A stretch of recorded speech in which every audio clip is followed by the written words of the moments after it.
Hey, what are some things that mermaids do? What? I started messing around with the mermaid song. I haven't done lyrics for the Mermaid song yet. Well, yeah, but I just started tinkering with it, trying to find an underwater sound, and I thought we could have some mermaid descriptors in there. Everyone knows what mermaids are and do. Yeah, the Disney version, but we're writing a serious, dark show. Oh, you mean like explaining siren mythology? Yeah, I thought it could be a good way in. Smart, I'm on it. Have you just been letting your camera run while you mess around with the keyboard? Yeah, I thought that's what we were supposed to do, just leave the cameras on the whole time. So you just have like hours and hours and hours of footage? Yeah, I think I've captured some pretty interesting moments. What about you?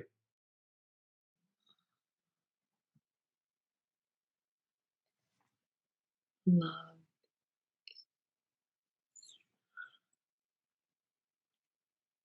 You just sound of love. You just sound of love. You just sound of love.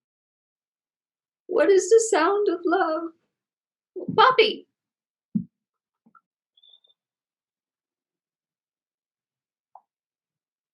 Totally. Lots of epiphanies. Yeah, I think people are going to find the creative process pretty fascinating. Oh, I started working on an outline. Mermaids like to swim? I don't know, do they? Ariel didn't, but she's weird. I think we just keep the same general points and structure. Okay, how do we do that? Well, Have we talked about the plot at all? I don't think so. Okay, then how are people gonna know what the show's about? Track how it's changing. We should have them Oh, insert I'll have them something. insert some. Yeah, like that interview where we were featured on that podcast. It's intimate, high concept. Where did the inspiration come from? I wanted to explore the theme of survival, kind of examine its complexity.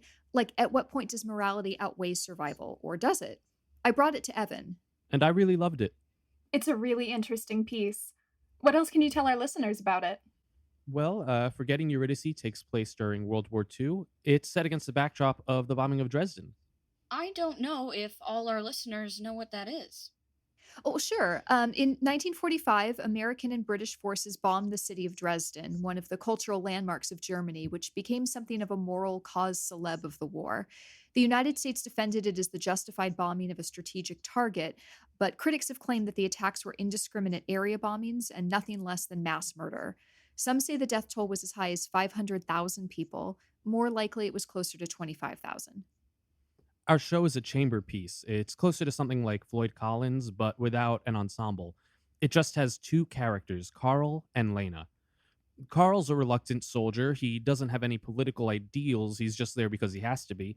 And Lena is a singer who, though really Jewish, has been able to pass as Aryan German all her life, and she's terrified of being found out. They end up unintentionally hiding in a basement together during the bombing of Dresden, and together they explore the costs of survival and question what they're each willing to do to survive the war. They could fake their own deaths and escape the country, maybe even together, finally leaving behind the lives they feel trapped in. They could keep down the paths they're on, trying to just get by with the hands they were dealt. Or Carl considers ratting out Lena, telling his commander she's Jewish, thereby earning himself a promotion and escaping the front lines. We're really proud of it. It's a really cool piece. Okay, so how do we incorporate that into a 200-person musical? Well, so like Lena's a singer, right? So we could either start the show before the bombing or have a flashback where we see Lena's like big cabaret number. Oh yeah, that's a great idea. See, this isn't going to be that hard. We just have to expand things out. Wait. Okay. Mermaids like to.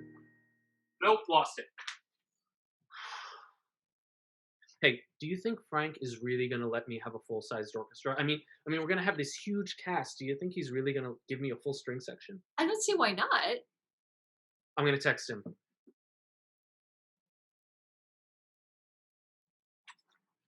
Hey, Frank. Some great work happening on the show. Ashley's got some great structural ideas, and I've got some great musical moments. Do you think What? he just sent a text?